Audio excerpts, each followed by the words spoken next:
การเสื่อมซึมนิติกรรมมติคำสั่งบ่โดยการสร้างบ้านเป็นหัวหน่วยพัฒนาสร้างบ้านใหญ่ให้กลายเป็นตัวเมืองน้อยในชนบทได้อัดลงในตอนแรกของวันที่17พฤษภาคม2017ที่สโมสรของเมืองนาแลโดยการเป็นประธานของทานนางคำแดงกองจำปาห้องหัวหน้าแผนกภายในแขวงให้เกียรติเข้าร่วมของทานบุญปีได้ประเสริฐกรรมการพรรคแขวงดีขาพรรคเมืองจากเมืองนาแลมีคณะพรรคหัวหน้าห้องหัวหน้าของการนายและพลทหารนายและพลตำรวจและพนักงานราชการเข้าร่วมทานห้องหัวหน้าแผนกภายในแขวงนำทาให้เกียรติขึ้นผ่านมติคำสั่งว่าโดยการสร้างบ้านให้เป็นหัวหน่วยพัฒนาสร้างบ้านใหญ่ให้กลายเป็นตัวเมืองน้อยในชนบทหมายถึงขบวนวิวัฒน์แห่งการปรับปรุงก่อสร้างหัวหน่วยพื้นฐานของระบบประชาธิปไตยประชาชนให้มีความเข้มแข็งโดยการดำเนินมาตรการยุทธศาสตร์หันลงก่อสร้างหากฐานการเมืองติดพันกับการพัฒนาชนบทรอบด้านเพื่อแก้ไขความทุกข์ยากและปรับปรุงยกระดับชีวิตการเป็นอยู่ทางด้านวัตถุและจิตใจ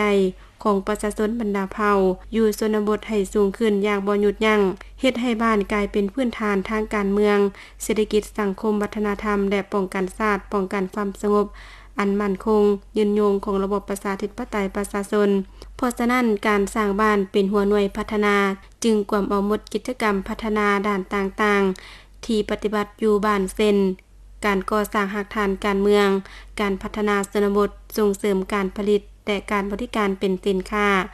การสร้างบ้านวัฒนธรรมการสร้างบ้านปลอดคดีบ้านปลอดยาเสพติดและอื่นๆหมายความว่าทั้งหมดนี้กิจกรรมของการพัฒนาโฮมบ้านเข้ากันเป็นขบวนการสร้างบ้านเป็นหัวหน่วยพัฒนา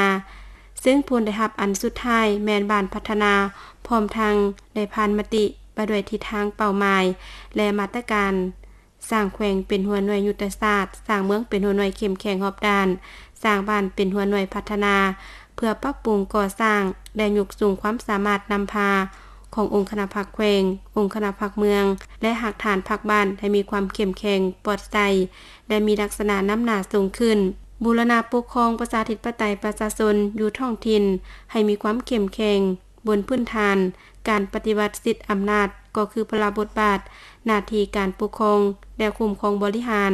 ตามกฎหมายให้มีความศักดิ์สิทธิ์ถือสิทธิผลประโยชน์ของประชาชนเป็นกกรับประกันความเสมอภาคและความยุติธรรมในสังคมให้ดีขึ้นเป็นก้าว